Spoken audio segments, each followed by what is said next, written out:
रात के 8 बजे 2 यात्री स्टेशन पहुंचे, मीरा और आरव। दोनों ने अपने बैकपैक नीचे रखे।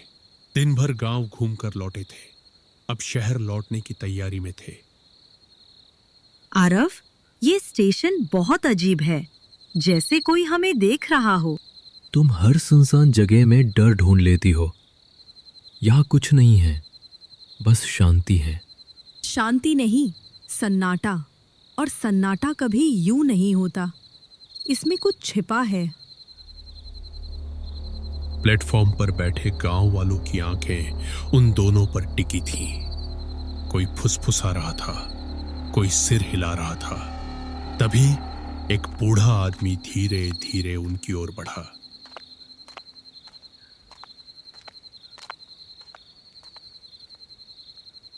बूढ़े आदमी ने कहा, बेटा, रात होते ही यहाँ से चले जाना। तमसगढ़ में 12 बजे जो आता है वो ट्रेन नहीं होती।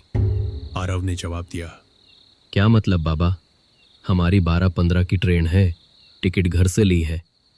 बूढ़े आदमी ने कहा, नाम चाहे जो भी लिखा हो बेटा, पर जो ट्रेन आती है उसे सब नर्क एक्सप्रेस कहते हैं। नर्क एक्सप्रेस? ये नाम कैसा है? जिसमें जो चढ़ गया वो फिर किसी शहर में नहीं पहुंचा। वो ट्रेन सिर्फ एक दिशा में जाती है, मौत की दिशा में। बूढ़ा आदमी कुछ देर उन्हें देखता रहा, फिर धीरे धीरे वहां से चला गया।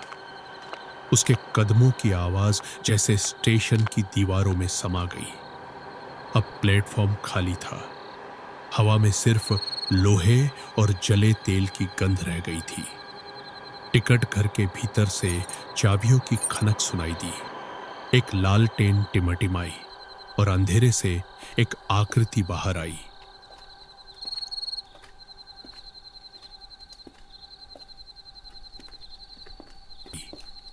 स्टेशन मास्टर ने पूछा, कौन सी ट्रेन का इंतजार है? आरव ने जवाब दिया, 12:15 की, शहर के लिए। स्टेशन मास्टर ने धीमी आवाज में कहा, 12 से 1 के बीच यहाँ जो भी ठहरता है वो कभी तमसगढ़ से बाहर नहीं जाता। मीरा ने पूछा, ऐसा क्यों कहते हैं आप? स्टेशन मास्टर ने कहा, क्योंकि तमसगढ़ स्टेशन रात में स्टेशन नहीं रहता, बस एक इंतजार बन जाता है। आरव ने मुस्कुराकर बोला, क्या आप डराने की कोशिश कर रहे हैं? स्टेशन मास्टर ने कहा, जब ट्रेन दिखे तो उसकी तरफ पीठ कर लेना। दरवाजे खुले हों तो पास मत जाना। जो भीतर जाता है वो बाहर नहीं आता। मीरा ने कहा, अगर जरूरत पड़े तो? उधर मेरा क्वार्टर है, लेकिन कोशिश करना कि वहां तक आने की नौबत ना पड़े। इतना कहकर वह लालटेन उठाकर अंधेरे में गुम हो गया।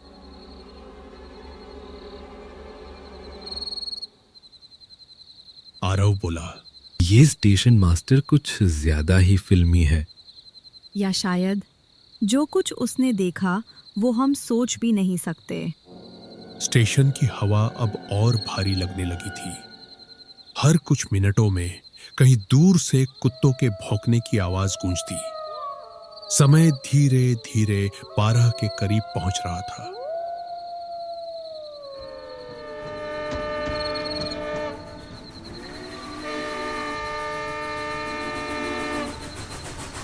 मीरा ने कहा, आरव, ये क्या? हमारी ट्रेन तो नहीं है ना? आरव बोला, नहीं, टाइम तो अभी 12 नहीं हुआ। और तभी हवा में एक पुरानी सीटी गूंजी, लंबी, टूटी,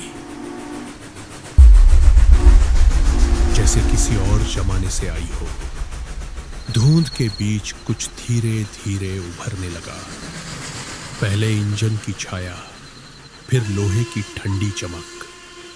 इंजन पर लिखा था ईस्टर्न रेलवे 1932 और नीचे उकेरे अक्षर नाराक एक्सप्रेस। मीरा ने कहा, आरव, ये वही नाम है जो बूढ़े ने बताया था। आरव बोला, कोई पुरानी ट्रेन होगी। गांव वाले तो हर चीज में भूत देखते हैं। मीरा ने कहा, पास मत जाना। बस दरवाजे तक जाकर देखता हूँ। अगर कोई अंदर है तो आरव ने कदम बढ़ाया और ट्रेन के दरवाजे के पास पहुंचा। दरवाजा अपने आप खुल गया। अंदर से बुझी हुई पीली रोशनी बाहर निकली। हवा में जली हुई लकड़ी और राख की गंध घुल गई। आरव ने कहा, कोई है वहां? और अगले ही पल उसके कंधे पर किसी ठंडे हाथ की पकड़ महसूस हुई। वह चीख उठा, मीरा! मीरा ने उसका नाम पुकारा और दौड़ी। आरव, पीछे हटो। उसने आरव का हाथ पकड़ा और पीछे खींचा। अंदर से सड़े हुए मांस और जलन की बू उठी। बोगी में बैठे चेहरे अब साफ दिख रहे थे, काले झुलसे हुए, बिना पलके झपकाए सब उसी की ओर देख रहे थे। आरव ने कहा, अंदर लोग हैं, सब जले हुए। मीरा ने कहा, चलो यहाँ से अभी।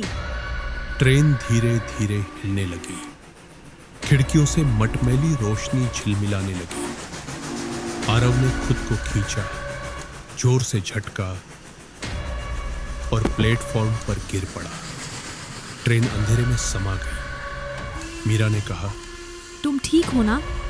आरव ने कांपती आवाज में कहा, अंदर के सब मुझे देख रहे थे, जैसे मैं भी उनका हिस्सा बन जाऊं। घड़ी ने 1 बजने में कुछ मिनट बाकी दिखाए। तभी प्लेटफॉर्म के सिरे पर लालटेन की रोशनी लौटी। वहां स्टेशन मास्टर खड़ा था। स्टेशन मास्टर ने कहा, तुम बचे रहे, अच्छा किया कि नहीं चढ़े। आरव ने पूछा, वो ट्रेन क्या थी? स्टेशन मास्टर ने धीमे स्वर में बताया, साल 1932 की मेल ट्रेन, लकड़ी की बोगियां, कोयले का इंजन। किसी ने अंगीठी गिरा दी थी। पहले धुआं, फिर आग। दरवाजे बंद थे। लोग चीखते रहे। मैंने सिग्नल क्लियर किया था, पर ट्रेन नहीं बची, उनके अंदर के लोग भी। सुबह तक बस राख बची। मीरा ने पूछा, और अब हर रात? स्टेशन मास्टर ने कहा, अब वो हर रात लौटती है, 12 से 1 के बीच। जो उसे देखता है, उसके भीतर वही इंतजार उग जाता है, तमसगर। इसलिए रात को खाली कर दिया जाता है। उसकी आवाज में पछतावे की गहराई थी। आरव ने कुछ नहीं कहा, बस चुपचाप उसकी ओर देखता रहा। मीरा ने पूछा, अब हम कहाँ जाएं? स्टेशन मास्टर ने कहा, मेरे क्वार्टर्स चलो, सुबह तक रह लो। सुबह का वक्त ही असली समय होता है। मेरे पीछे पीछे आओ। तीनों लालटेन की रोशनी में आगे बढ़े। हवा में राख की गंध और घनी हो गई थी। पुराना बंगला सामने दिखा। दीवारों पर काई और सीलन थी और खिड़कियों से धुआं सा रिस रहा था। अंदर पहुंचकर स्टेशन मास्टर ने कहा, घाव धो लो, पानी वहां है। रात लंबी है, पर गुजर जाएगी। आरव ने पूछा, आप रोज ये सब देखते हैं? स्टेशन मास्टर ने कहा, देखना नहीं, निभाना। जब तक सब यात्री उतर नहीं जाते, मेरी ड्यूटी खत्म नहीं होती।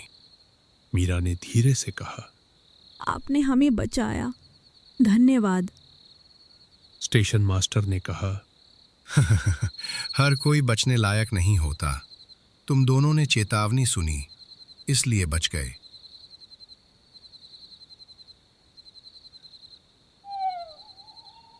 रात धीरे धीरे खामोश होती गई। कभी कभी खिड़की के बाहर से किसी पुराने टिकट पंच की आवाज आती रही।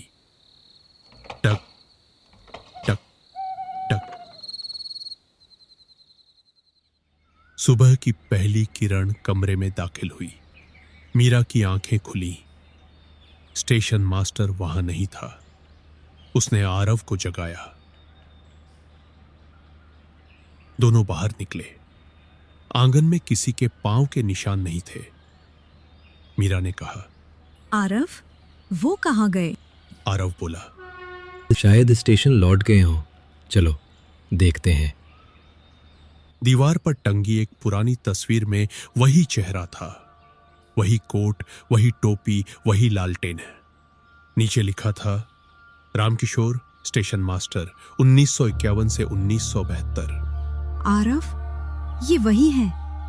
मतलब जो हमारे साथ था वो। उसी समय कुछ गांव वाले उधर से गुजरे। उनमें वही बूढ़ा आदमी भी था। वह दोनों को देखकर ठिठक गया। बूढ़े आदमी ने कहा, तुम दोनों जिंदा हो? आरव ने बोला, हाँ बाबा, स्टेशन मास्टर ने हमें रात अपने क्वार्टर्स में रखा। उन्होंने सब बताया। 1932 की आग, नर्क एक्सप्रेस, सब। बूढ़े आदमी ने धीरे से कहा, रामकिशोर स्टेशन मास्टर 50 साल पहले मर चुके हैं बेटा। उस हादसे के बाद उन्होंने खुद को दोषी मानकर फांसी लगा ली थी। वो आज भी रात को ड्यूटी पर लौट आते हैं। जो भटक जाए उसे घर पहुंचा देते हैं। मीरा ने कहा। हम उनके घर में थे। बूढ़े आदमी ने कहा, वो घर नहीं बेटा, उनकी याद है। तुम दोनों ने धन्यवाद कहा, इसलिए बच गए। सूरज ऊपर चढ़ने लगा। तमसगढ़ स्टेशन अब सामान्य दिख रहा था, पुराना, थका हुआ, लेकिन दिन की रोशनी में जिंदा। मीरा ने कहा, अब चले? आरव बोला, हाँ चलो। 2 दोस्त थे, अरुण और विक्रम। दोनों ने शहर की नीरस जिंदगी से ऊब कर तय किया कि इस बार छुट्टियों में कुछ ऐसा करेंगे जो हमेशा याद रहे। बहुत सोचने के बाद उन्होंने पास के एक घने और रहस्यमयी जंगल में कैंपिंग करने का फैसला किया। यह सिर्फ घूमने का प्लान नहीं था, बल्कि एक चुनौती थी, खुद को प्रकृति के बीच अपनी सीमाओं को परखने की। सुबह सुबह अपनी मजबूत एसयूवी कार लेकर दोनों निकल पड़े। रास्ते में उनका उत्साह चरम पर था। पंजाबी गाने बज रहे थे। विक्रम अपनी पुरानी कहानियों से अरुण को हंसा रहा था और अरुण हर मोड़ पर कैमरे से जंगल के रास्ते की तस्वीरें खींच रहा था।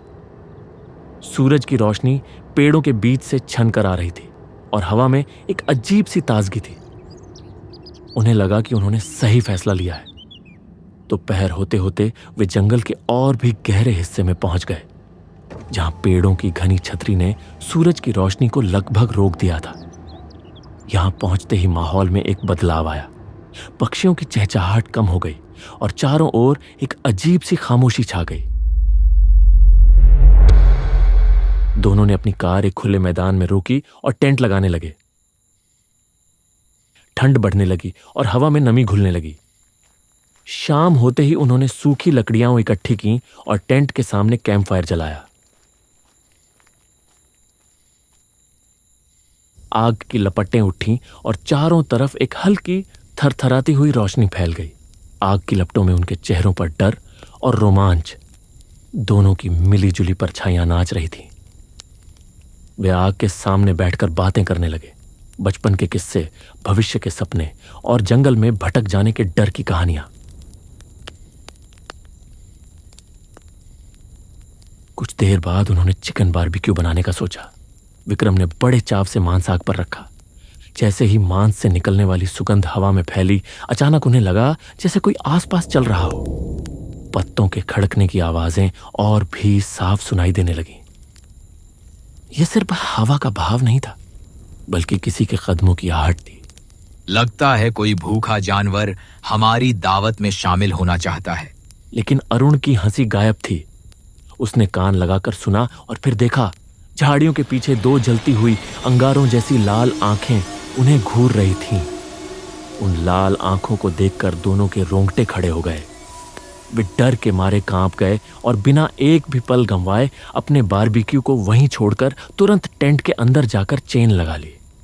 बाहर अब भी पत्तों की आवाजें आ रही थी और हवा में मांस की जलने की अजीब सी गंध फैल रही थी। रात का सन्नाटा और गहरा हो गया। घड़ी में करीब आधी रात का समय था। बाहर की आवाजें शांत हो चुकी थी।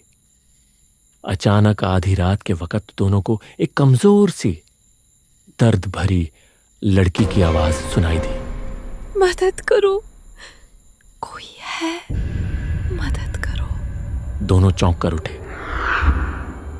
दोनों ने बाहर आके देखा। टेंट के सामने एक बेहद खूबसूरत लड़की खड़ी थी। उसके बाल बिखरे हुए थे, लेकिन उसका चेहरा छात की रोशनी में चमक रहा था। उसने कांपती आवाज में कहा, मेरे भाई को बचाओ, वो जंगल के कुएं में गिर गया है, हमें मदद की जरूरत है। विक्रम, जो कि हमेशा से ही भावुक था, उस लड़की की खूबसूरती देखकर जैसे मोह जाल में फंस गया। बिना सोचे समझे उसने मदद करने की हामी भर दी। लेकिन अरुण को शक हुआ। उसकी आवाज में एक अजीब सी खनक थी और रात के इस पहर घने जंगल के बीच एक लड़की का अकेले भटकना उसे ठीक नहीं लगा। उसने विक्रम से फुसफुसाकर कहा, इतनी रात को इस घने जंगल में ये लड़की यहाँ क्या कर रही है? ये कोई चाल हो सकती है। अरे यार, कोई मुसीबत में है तो मदद तो करनी चाहिए।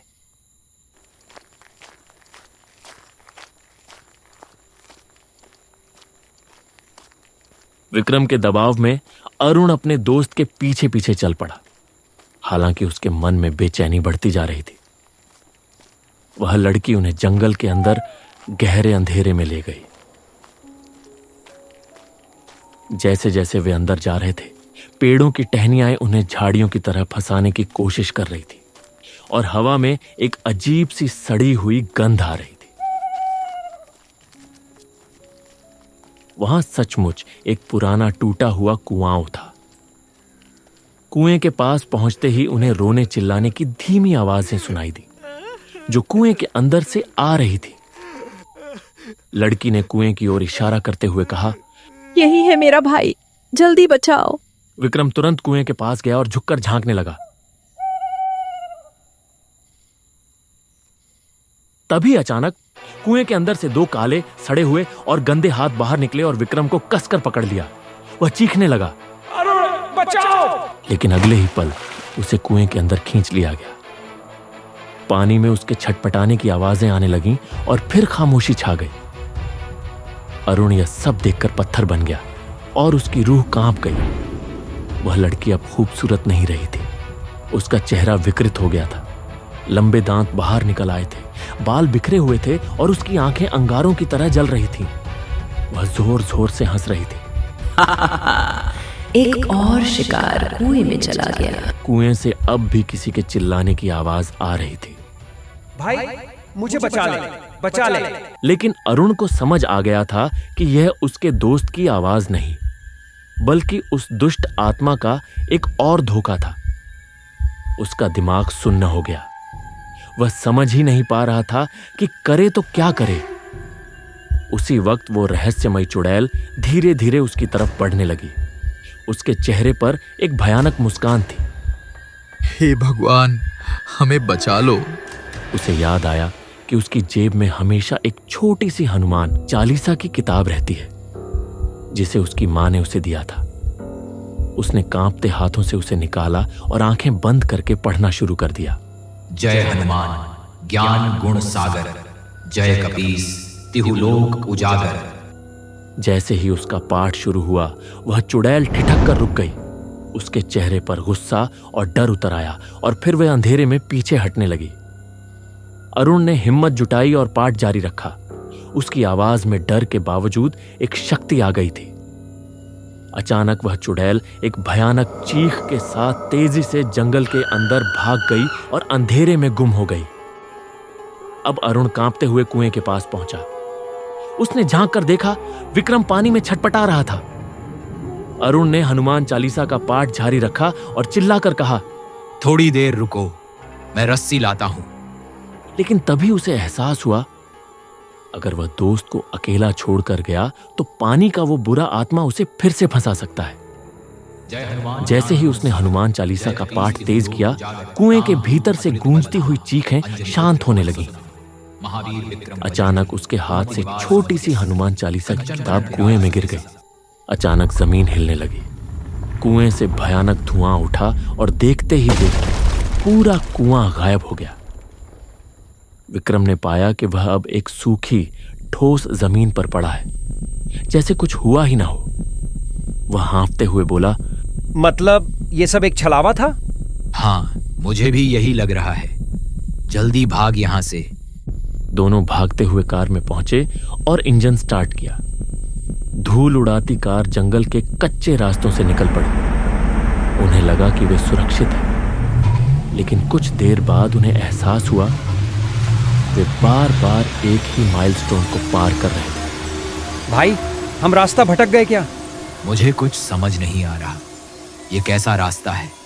उनकी हालत और बिगड़ गई। तभी उन्हें सड़क किनारे एक छोटा सा होटल दिखा। होटल पुराना था, उसकी दीवारों पर दरारें थीं और खिड़कियों के शीशे टूटे हुए थे। उन्होंने सोचा कि रात यहीं गुजार लेते हैं। वे होटल में पहुंचे और रिसेप्शन पर खड़ी लड़की से बोले, हमें एक कमरा चाहिए। बहुत बड़ी मुसीबत हमारे पीछे पड़ी है। एक चुड़ैल जैसी औरत हमारा पीछा कर रही है। लड़की ने हल्की और धीमी मुस्कान के साथ पूछा, सच में कैसी दिखती थी वो चुड़ैल? लंबे बाल, डरावना चेहरा, जलती हुई आंखें। इतना सुनते ही रिसेप्शन पर खड़ी लड़की का चेहरा बदलने लगा। उसकी आंखें लाल हो गईं, चेहरा टेढ़ा मेढ़ा और भयानक हो गया और उसके दांत बाहर निकल आए। वह वही चुड़ैल थी। हंसते हुए उसने कहा, अब तुम दोनों कहाँ जाओगे? दोनों दोस्तों ने एक दूसरे का हाथ पकड़ा और चीखते हुए भागने लगे। होटल की दीवारों से, दरवाजों से और जंगल से गूंज रही थी उस चुड़ैल की भयानक हंसी। तुम कभी नहीं बच सकते। तीन दोस्त गांव की चाय की दुकान में रात को बैठे थे और चाय पी रहे थे। ये रामू काका की चाय की दुकान थी। ये तीन दोस्त हर रात इस चाय की दुकान पर इकट्ठा होते हैं और तरह तरह की बातें करते हैं। ज्यादातर उनका टॉपिक भूत प्रेत और सच्ची कहानियों का रहता है। इन दोस्तों के नाम हैं रमेश, मोहन, अजय। अजय ने चाय पीते हुए कहा, रामू काका, आपकी चाय की बात ही कुछ और है। तुम तीनों इस चाय की दुकान की जान हो। तुम लोगों की गप्पें और कहानियां सुनने में मुझे भी बहुत मजा आता है। हाँ, इस बात पर तो एक और चाय हो जाए। सब मिलकर चाय का मजा लेते हुए कहानी शुरू की। यार, तुम लोगों को निशी के बारे में पता है, जिसे निशी डाक या निशी की पुकार कहते हैं? हाँ, अगर रात में कोई तुम्हें 3 बार तुम्हारे नाम से पुकारे तो जवाब मत देना और ना ही मुड़कर देखना। अगर जवाब दे दिया तो निशी तुम्हें अपने साथ ले जाएगी। ये तो बहुत डरावनी बात है। कैसे समझें कि वो कौन है? वो तो परिवार के किसी सदस्य की आवाज में भी पुकारती है। रामू काका, क्या आपने कभी निशी का सामना किया है? नहीं बेटा, मैंने तो कभी सामना नहीं किया, पर एक भूतहा घटना मेरे साथ भी घटी है। हमें सुनना है। आप बताइए रामू काका, क्या हुआ था आपके साथ? अच्छा ठीक है, ये लगभग 20 साल पहले की बात है, जब मैं इस गांव में नया आया था। अपने गांव की जमीन बेचकर यहां आया था। जमींदार के यहां एक नौकरी मिल गई थी। मैं जमींदार की बैलगाड़ी चलाता था और बैलों की देखभाल भी करता था। एक गांव से दूसरे गांव तक चीजें पहुंचाता था, जैसे अनाज, सब्जियां, जो भी जमींदार कहते वही मैं ले जाता था। इस गांव से बाहर जाने के 2 रास्ते हैं, एक जो खेतों के बीच से जाता है और दूसरा जो गांव के किनारे जंगल से होकर निकलता है। उस जंगल के पास एक पुरानी समाधि थी और बगल में शमशान भी। जमींदार हमेशा एक ही बात कहा करते थे, सूरज डूबने के बाद कभी भी उस जंगल के रास्ते मत जाना और कभी वहां भटकना भी मत, और ये ताबीज रख लो, जरूरत पड़ सकती है। एक बार बरसात के मौसम में जमींदार ने मुझे अपने एक रिश्तेदार के घर कुछ चीजें देने भेजा। इन चीजों को मेरी बहन के घर पहुंचा देना और याद रखना, अंधेरा होने से पहले लौट आना। मैंने बैलगाड़ी निकाली और शाम तक वहां पहुंच गया। सामान देकर जब मैं वापस लौटा तो सूरज ढल चुका था। बीच रास्ते में जोरदार बारिश शुरू हो गई। मैं फिर भी आगे बढ़ता गया। थोड़ी दूर जाने के बाद एक आदमी से मुलाकात हुई जो साइकिल से आ रहा था। अरे भाई, इस बारिश में कहाँ जा रहे हो? मैं अपने गांव लौट रहा हूँ। आप इस रास्ते से नहीं जा सकते। खेतों से पानी बहकर सड़क पर चढ़ आया है और जगह जगह बड़े बड़े गड्ढे बन गए हैं। आप लौट जाइए। जंगल वाले रास्ते से तो जा सकता हूँ ना। दिमाग तो ठीक है ना आपका? क्या आप नए हैं इस इलाके में? वो करौंदे वाला जंगल है, रात में वहाँ जानवर भी नहीं जाते। शायद वहाँ डाकू या चोर रहते होंगे, इसलिए ये सब डरते हैं। मेरे पास तो एक पैसा भी नहीं है। मैं जंगल के रास्ते ही जाऊंगा। साइकिल वाला अपने रास्ते चला गया। फिर मैंने जंगल का रास्ता ले लिया। जंगल वाले रास्ते में बहुत अंधेरा था। बारिश रुकने का नाम नहीं ले रही थी। जैसे ही मैं बैलगाड़ी लेकर जंगल के भीतर घुसा, एक ठंडी हवा बहने लगी। कुछ देर बाद बैलगाड़ी अचानक रुक गई। कितनी भी कोशिश की, बैल आगे नहीं बढ़े, जैसे कोई उन्हें रोक रहा हो। अचानक पीछे से एक लड़की की आवाज आई। क्या आप गांव जा रहे हैं? मैंने तुरंत पीछे मुड़कर देखा। एक खूबसूरत लड़की बैलगाड़ी के पीछे बैठी थी। तुम कौन हो? इतनी रात को मेरी बैलगाड़ी में कैसे आई? मैं मालिनी हूँ। क्या तुम मुझे अपना खून चूसने दोगे? ये सुनकर मेरे पैरों तले जमीन खिसक गई। मैं समझ गया कि ये इस जंगल में रहने वाली कोई पिशाचनी है। उसे पास आने देना मतलब निश्चित मौत। वो मेरा खून पीकर शरीर को जंगल में फेंक देगी। अचानक उसने मुझे पकड़कर हवा में उठा लिया। आज की रात तुम मेरी दावत बनोगे? मैंने जेब से ताबीज निकालकर उसके सामने पकड़ लिया। वो दर्द से चीख पड़ी। नहीं।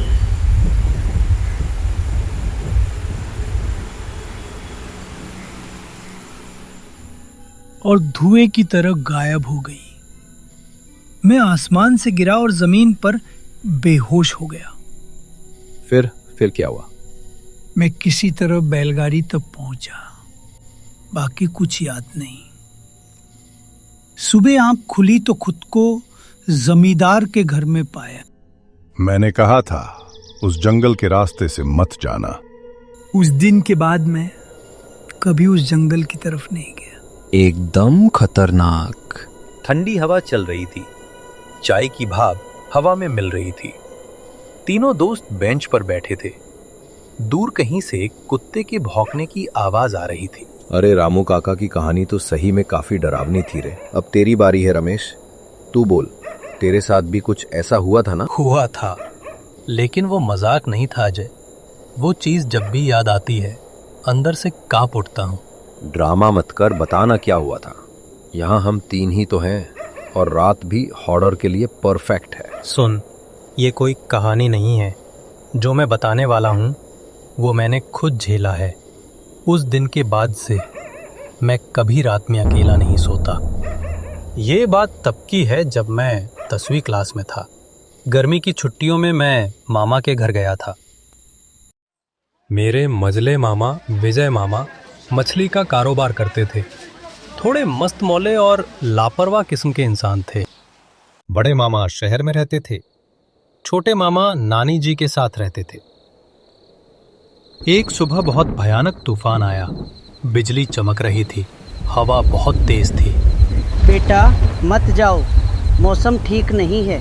ये तूफान खतरनाक लग रहा है। डर के आगे जीत है। मैं निकलता हूँ। वो उस रात करीब 8 बजे लौटे। साइकिल और छतरी गायब थी और उनके सिर पर चोट लगी थी। अरे विजय, कहाँ थे अब तक? छोड़ दो माँ, तूफान बहुत तेज था। उस दिन के बाद से वो बिल्कुल बदल गए। दिन में सोते रहते, रात को बाहर निकल जाते और आग या चूल्हे के पास जाने से डरते थे। एक रात चांद की रोशनी में मैंने देखा उनका शरीर अजीब तरह से लंबा हो गया था। अगली रात मैंने खिड़की से देखा, उनका हाथ इतना लंबा हो गया था कि नींद के पेड़ तक पहुंच रहा था। मैं ये देखकर बेहोश हो गया। फिर एक दिन विजय मामा बड़ी मछलियां लाए।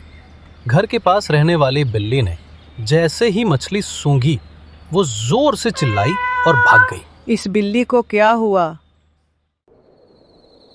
अगले दिन नानी जी की प्यारी बकरी गायब थी। थोड़ी दूर उसका सिर और हड्डियां मिली। हम सब समझ गए, मामा पर किसी बुरी आत्मा का साया है। छोटे मामा तुरंत तांत्रिक बाबा गोरखनाथ को बुलाने गए। मजले मामा बाहर से लौटे तो बोले, चोटू कहाँ गया? मुझे मारने तांत्रिक बुलाने गया है क्या? और गुस्से में चले गए। 1 घंटे बाद बाबा गोरखनाथ आए। उन्होंने दरवाजे पर कदम रखते ही कहा, यहाँ की हवा में कुछ तो अलग है। कोई बुरी आत्मा ने डेरा जमाया है। जब बाबा ने पूजा शुरू की, विजय मामा भागते हुए आए और उनके मुंह पर खून लगा था। कौन है तू? विजय का शरीर छोड़ दे। मैं ठीक हूं, इस बाबा को यहां से भगा दो। बाबा ने हवन में कुछ डाला और मंत्र पढ़ने लगे। कौन है तू? इस शरीर में क्यों आया? मैं कालू सिंह हूँ। मैं यहाँ से नहीं जाऊंगा। देखता हूँ तू कैसे नहीं जाता। मत मारो, मैं 20 साल से भटक रहा था। तू विजय के शरीर में कैसे घुसा? विजय उस तूफानी रात नीम के पेड़ के नीचे से गुजरा था। वो मेरा ठिकाना था। वो कीचड़ में गिरकर बेहोश हो गया और वहीं मैं उसमें समा गया। अब उसके शरीर से निकल जा। नहीं जाऊंगा। बाबा ने झाड़ू उठाई और मारना शुरू किया। नहीं जाएगा? जाता हूँ, जाता हूँ। कालू सिंह की आत्मा तूफान की तरह विजय मामा के शरीर से निकल गई। इसका शरीर टूट चुका है, इसे घर के अंदर ले जाओ। ये जल देते रहना। नानी जी बेहोश हो गईं। आज भी जब शांतिनगर का नाम सुनता हूँ तो रोंगटे खड़े हो जाते हैं। उसके बाद से मैं नानी के घर कभी नहीं गया। ये तो बहुत डरावनी घटना थी। तूने पहले कभी बताया क्यों नहीं? कुछ बातें बताने से मन दुखी हो जाता है और वो डर आज भी रात में मेरा पीछा करता है। अरे मोहन, तू भी तो आज एक सच्ची घटना सुनाने वाला था ना? हाँ भाई, जरूर सुनाऊंगा। रामू काका, और एक चाय हो जाए। ये घटना मेरे नाना जी के साथ घटी थी। मेरे नाना जी तब करीब 30-35 साल के थे। उन दिनों गांव में बिजली नहीं थी और शहर से गांव जाने के लिए सिर्फ एक बस चलती थी। नाना जी का गांव बस स्टॉप से करीब 3 गांव चलकर अंदर पड़ता था। तो हुआ यूं कि शहर में कुछ दिन काम करने के बाद वे बस से गांव लौट रहे थे। सुनसान रास्ता, नाना जी अकेले बस में, बाकी सब उतर चुके हैं। रात हो चुकी थी, करीब 12 बज रहे थे। वे जैसे ही उतरे, बस वहां से चली गई। अब वे पैदल चलने लगे। 3 गांव पार कर उन्हें अपने गांव पहुंचना था। आसपास कोई नहीं था। सड़क बिल्कुल सुनसान थी। रात के करीब 12:30 बज रहे थे। चलते चलते उन्हें बहुत प्यास लगी। कुछ दूर चलने के बाद उन्हें एक गांव दिखा। दूसरा गांव था, लेकिन देखकर उन्होंने सोचा, किसी के घर से पानी मिल जाए तो आराम से जा सकता हूँ, या फिर किसी के घर रुक जाऊं तो सुबह अपने गांव चला जाऊंगा। ये सोचकर वे उस गांव में पहुंचे। उन्होंने एक घर का दरवाजा खटखटाया, पर किसी ने नहीं खोला। वे निराश होकर आगे बढ़ने ही वाले थे कि तभी उसी घर का दरवाजा अपने आप खुल गया। अंदर से एक महिला की आवाज आई, आइए आइए ना, अंदर आइए। नाना जी घर के आंगन में जाकर खड़े हो गए। वे देखने की कोशिश कर रहे थे कि आवाज कहां से आई। घर को देखकर लग रहा था कि वो घर कई सालों से बंद पड़ा है। तभी फिर से वही आवाज आई, अंदर आइए ना, बैठिए। फिर सामने एक औरत आई। वो एक आसन देकर बोली, आप बैठ जाइए, मैं पानी लाती हूँ। थोड़ी देर बाद वो एक गिलास पानी लेकर आई। नाना जी ने पानी पीते हुए पूछा, घर में और कोई नहीं है? आपके पति या बच्चे? सब हैं, यहीं हैं, अभी आएंगे। आपको कुछ खाने को दूं? रात का बचा हुआ खाना है। नहीं, मैं ठीक हूँ। आप मेहमान हैं हमारे, लीजिए खाइए। क्या खाना था ये भी उन्हें समझ नहीं आया। स्वाद मिट्टी जैसा था। आपको एक नींबू देती हूँ, अच्छा लगेगा। फिर उसने वहीं से हाथ बढ़ाया और उसका हाथ लंबा होता गया, सीधा पेड़ से नींबू तोड़ लाया। ये देखते ही नाना जी के होश उड़ गए। वे वहां से भागने लगे, गांव के बीच से भागते हुए निकल गए। पीछे से आवाज आई, मत जाओ, रुक जाओ, मत जाओ। लेकिन नाना जी बिना पीछे देखे भागते रहे। कच्चे रास्ते से भागते हुए सीधे अपने गांव पहुंचे। गांव पहुंचकर उन्होंने सबको सारी बात बताई। बस स्टॉप से पहले जो गांव आता है, वहां 5 साल पहले एक बीमारी फैली थी। पूरा गांव मर गया था। लेकिन आज भी कभी कभी वहां के मरे हुए लोग और उनकी भटकती आत्माएं जिंदा हो उठती। तो ये थी वो डरावनी कहानी। भाई, मेरे तो रोंगटे खड़े हो गए। हाँ भाई, रात भी बहुत हो चुकी है। सब अपने अपने घर जाओ, मैं भी घर जा रहा हूं। लेकिन आप बिना सब्सक्राइब किए कहीं मत जाइए, क्योंकि और भी डरावनी कहानियां मिलेंगी यहीं, इसी चाय की दुकान में। और जब भी मन हो आ जाना चाय पीने।